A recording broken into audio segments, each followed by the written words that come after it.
My plants kept dying and I couldn't figure out why. I did everything people say you're supposed to do. I watered them, gave them sunlight, even tried that whole talking to your plants thing. I thought maybe a little extra love would do the trick. But no matter what I did, it was the same sad story.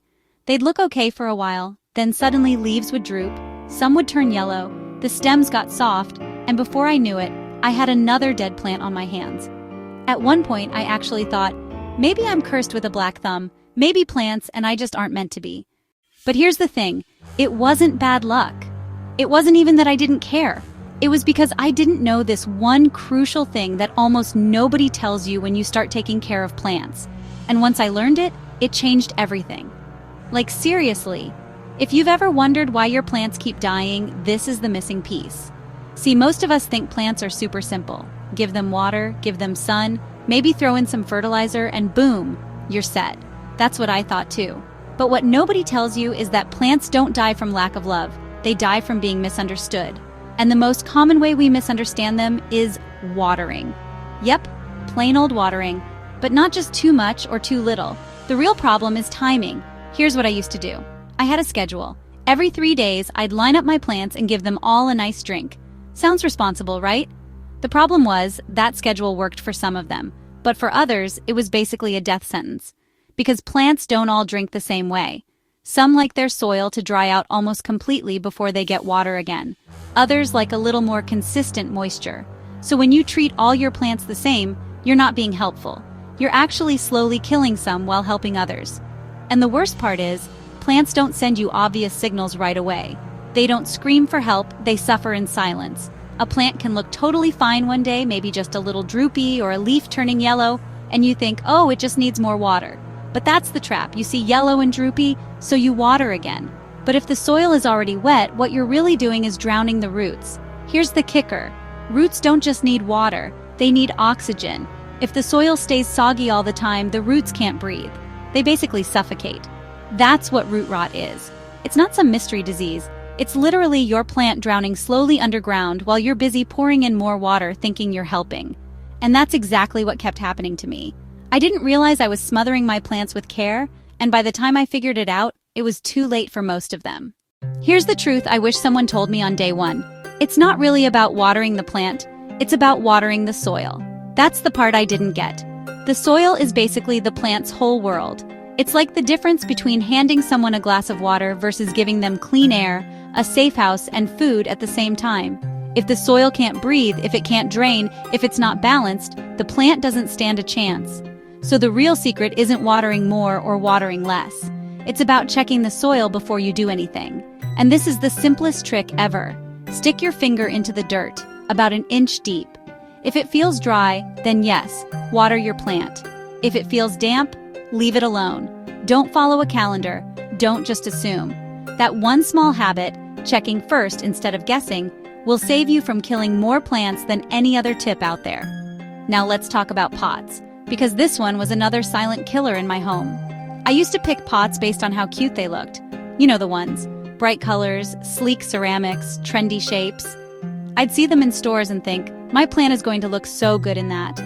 But here's the problem. A lot of those pretty pots don't have drainage holes at the bottom. And at the time I thought, hey, who cares? It's just water. Turns out that's a massive deal. Without drainage, water has nowhere to go. It just sits at the bottom of the pot like a swamp. The soil gets waterlogged, the roots start rotting, and you don't even see it happening until the plant is practically gone. Once I switched to pots with proper drainage holes, everything changed. Suddenly, my plants had a way to breathe again.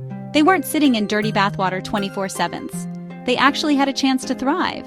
And yeah, sometimes that means slipping a cute decorative pot over a plain plastic one with holes. Function first, look second. That's the rule now.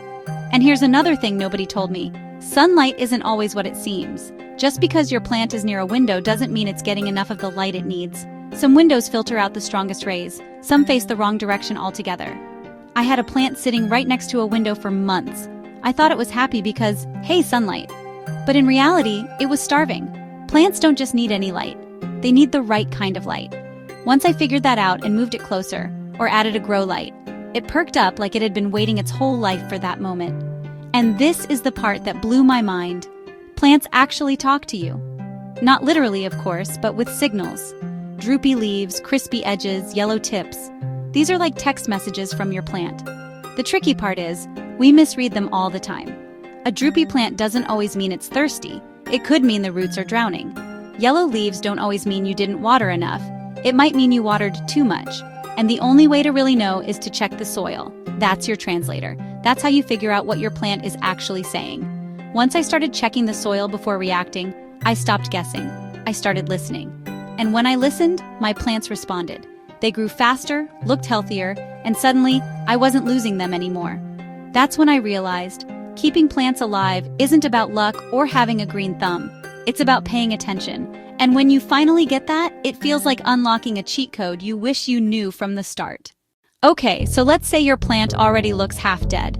The leaves are falling, the stems look weak, maybe the whole thing looks like it's on its last breath. Is it too late? Absolutely not. I used to toss plants the second they looked rough because I thought they were done for. But then I learned that plants are way tougher than they look.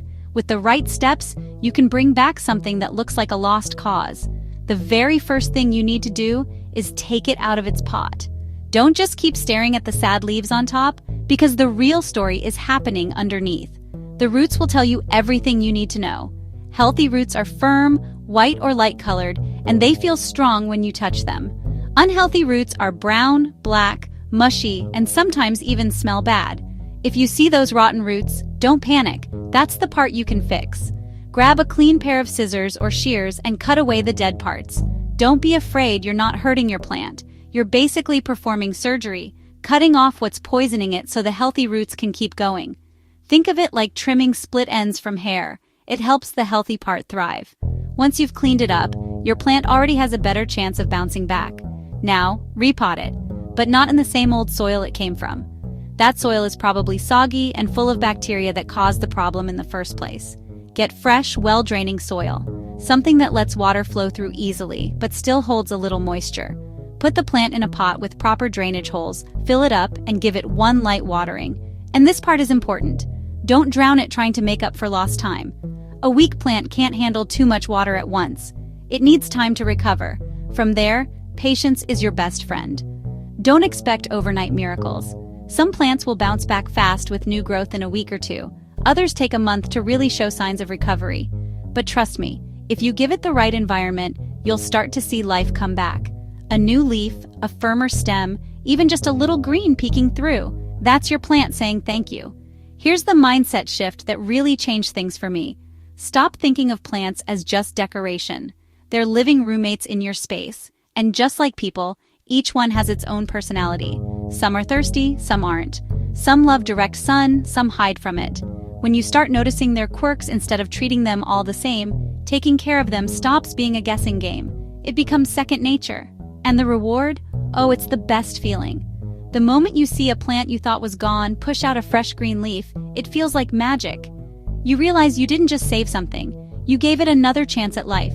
And that's when you stop being the person who says, I kill every plant I touch, and start being the friend everyone comes to for plant advice. It's the ultimate glow-up. So, why did my plants keep dying? Simple. They didn't die because I didn't care. They died because I didn't know the one rule that actually matters. Always check the soil before you water. Not sometimes, not just when you feel like it, always. That's the one habit that separates people who keep plants alive from people who constantly wonder why theirs keep withering. And I swear the moment I made that change, everything flipped. Suddenly, my plants weren't dying on me anymore. They started thriving. I'd see new leaves unfurling, stems getting stronger, roots spreading out instead of rotting. And every time I noticed that fresh growth, I felt this little wave of accomplishment. Like, wow, I actually did this. I didn't just buy a plant and hope for the best. I figured out what it needed and I gave it the right conditions. And the result? A plant that was actually happy, not just surviving by chance. That's when it hit me. Plants aren't fragile little things that only experts can keep alive. They're resilient. They want to grow. They're literally designed to survive. All they need is for us to stop smothering them with too much of the wrong care. Because the truth is, most of us kill our plants with love. We water too often because we want to make sure they're okay. But that love becomes the problem. Care isn't about doing more. It's about doing the right thing. And honestly, once you get that, it changes more than just your plant shelf. Taking care of plants teaches you a lot about patience. It teaches you to pay attention instead of rushing. It teaches you that growth doesn't happen because you force it. It happens when you create the right environment and let things unfold at their own pace. That's a lesson you can take way beyond your plants. For me, the shift was huge. I stopped beating myself up for being bad with plants. I realized I never had a black thumb, I just didn't know the basics. Once I learned how to listen, everything got easier. And suddenly my home went from a plant graveyard to a little jungle. And let me tell you, walking into a space filled with thriving, happy plants feels so different. It's calming, it's energizing, it's like the whole room is alive. So if your plants keep dying, don't give up. Don't think you're not cut out for this. You don't need fancy tools or expensive soil or even years of experience. You just need to know this. Water the soil, not the schedule. Pick function before decoration, and always listen before you act. Those 3 things alone can turn you from a plant killer into a plant keeper. And once you experience that moment, the first time a plant you thought was doomed suddenly pushes out new growth, you'll get it. You'll understand why so many people are obsessed with plants. It's not just about having something pretty on a shelf, it's about being part of that growth, watching it unfold, and knowing you helped make it happen. And honestly, that's an incredible feeling.